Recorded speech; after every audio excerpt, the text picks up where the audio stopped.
Assalamualaikum warahmatullahi wabarakatuh. Hai teman-teman, berjumpa lagi dengan video pembelajaran bersama saya, Siwir Mapaluti. Nah, hari ini saya akan membahas tentang konsep dasar IPA MISD tentang bagaimana siklus air. Nah, sebelumnya teman-teman udah tahu belum sih apa itu siklus air? Nah, siklus air adalah sebuah proses perjalanan molekul air atau H2O dari atmosfer ke bumi ataupun sebaliknya dari bumi ke atmosfer dengan sebuah perjalanan yang melingkar yang tidak pernah berhenti sehingga disebut dengan siklus. Nah, untuk penjelasan yang lebih jelas lagi akan saya jelaskan menggunakan alat peraga siklus air yang telah saya buat. Langsung saja kita jelaskan materinya. Nah, berikut penjelasan tentang siklus air. Jadi siklus air itu diawali oleh menguapnya air laut yang disebabkan oleh sinar matahari. Jadi sinar matahari ini menyebabkan air laut ini menguap yang disebut dengan proses evaporasi. Nah, pada dataran juga terjadi penguapan oleh tumbuh-tumbuhan ini yang disebut dengan transpirasi. Kemudian uap air yang disebabkan oleh air laut dan tumbuhan ini tadi membentuk serangkaian uap air yang kita sebut dengan awan. Nah, proses terbentuknya awan ini disebut dengan proses kondensasi.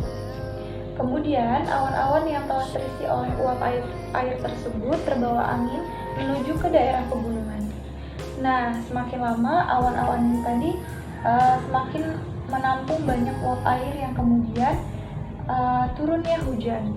Nah, turunnya hujan ini disebut oleh presipitasi. Nah, proses turunnya uap-uap air ini bisa berupa air ataupun salju.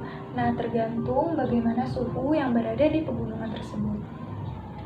Kemudian, air-air yang telah turun ini tadi masuk ke celah-celah batuan ataupun ke sungai atau ke danau yang kemudian menuju lagi ke laut. Nah, proses air dari sungai ke laut ini disebut oleh limpasan. Sementara air yang menyerap ke dalam tanah melalui celah-celah batuan itu disebut dengan proses infiltrasi. Nah, kedua proses infiltrasi dan limpasan ini sama-sama nantinya akan kembali lagi ke laut dan akan mengalami proses evaporasi lagi tadi seperti yang ada di awal, mengalami penguapan lagi.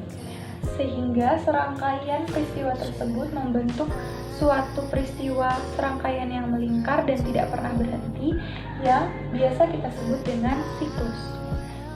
Mungkin itu saja penjelasan dari saya. Kesimpulannya yaitu mengapa dikatakan air itu jumlahnya tetap, karena air mengalami siklus air yang terdiri dari evaporasi, transpirasi, kondensasi, presipitasi, limpasan, dan infiltrasi. Kemudian kembali lagi ke evaporasi.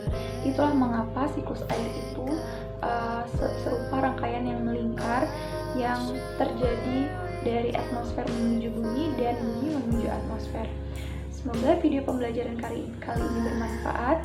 Mohon maaf apabila terdapat banyak kekurangan. Saya akhiri. Wassalamualaikum warahmatullahi wabarakatuh.